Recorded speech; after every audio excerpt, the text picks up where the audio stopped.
Nursing officers हैं। हम लोग को मरीजों के साथ काम करना पड़ता है, उनके साथ कई प्रोसीजर करने पड़ते हैं, लेकिन जब 2-4 घंटे के बाद उनकी रिपोर्ट आती है तो हमें पता चलता है कि वो HIV पॉजिटिव हैं। तो उस समय हमें क्या करना चाहिए?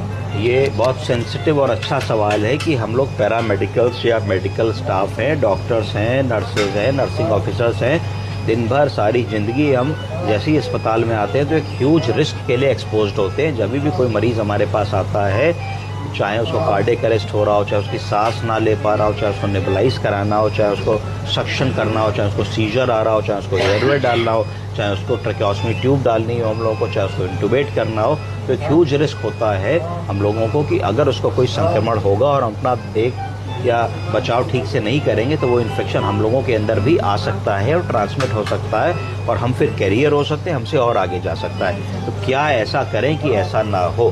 तो मैडम का क्वेश्चन था कि अगर कोई मरीज़ इमरजेंसी में आए जिसको मैंने हैंडल किया और जब हमने सैम्पलिंग करी तो पता लगा वो HIV पॉजिटिव है, मैंने इस दौरान उसका सक्शन भी किया, मैंने इस दौरान उसको कैथेटर भी डाला, मैंने इस दौरान उसको वीगो भी डाला, मैंने उस दौरान उसको नेबुलाइज भी कराया, मैंने उस दौरान उसके बेडसोर की पट्टी भी करी। तो अब आप ये बताइए, मेरा थोड़ा नाखून छिला भी था डॉक्टर साहब, कहीं मुझे तो नहीं हो जाएगी बीमारी? मैं तो टेंशन में आ गई, क्या करूं?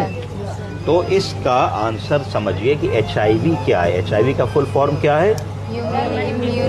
Deficiency virus. तो HIV का ये फुल फॉर्म हो गया। ये वायरस है जो अटैक करता है ह्यूमन के इम्यून सिस्टम को, हमारी इम्यूनिटी पे प्रहार करता है। इसका मतलब ये हुआ जो हमारी ताकत है बाहर के इन्फेक्शन से लड़ने की, उसको धीरे धीरे ख़त्म करके कम कर देता है। जब HIV का इन्फेक्शन शरीर में बहुत ज़्यादा मात्रा में पहुंच जाता है और पुराना होने लगता है और बहुत सारा इम्यूनिटी को डिस्ट्रॉय कर चुका होता है, तो उसको फिर कह देते हैं एड्स। क्या कह देते हैं? एड्स। एड्स का फुल फॉर्म क्या है? Acquired immuno deficiency syndrome. ये एड्स का फुल फॉर्म हो गया है ना।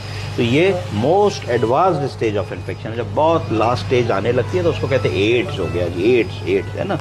तो अब देखिए HIV क्या करता है। HIV बॉडी के वाइट सेल्स को टारगेट करता है। किन सेल्स को टारगेट करता है? वाइट सेल्स को टारगेट करता है और शरीर का जो इम्यून रिस्पॉन्स है, इम्यूनिटी रिस्पॉन्स है, उसको बिल्कुल वीक कर देता है, जो आपको जल्दी जल्दी बीमार करता है। आपको छोटे छोटे इन्फेक्शन होने लगेंगे, कभी आपको खांसी आने लगेगी, कभी आपको जुकाम होने लगेगा, कभी आपको सोर थ्रोट होने लगेगा, कभी आपको ट्यूबरक्लोसिस होने लगेगी, कभी आपको और छोटे मोटे इन्फेक्शंस होंगे जो हील नहीं होंगे।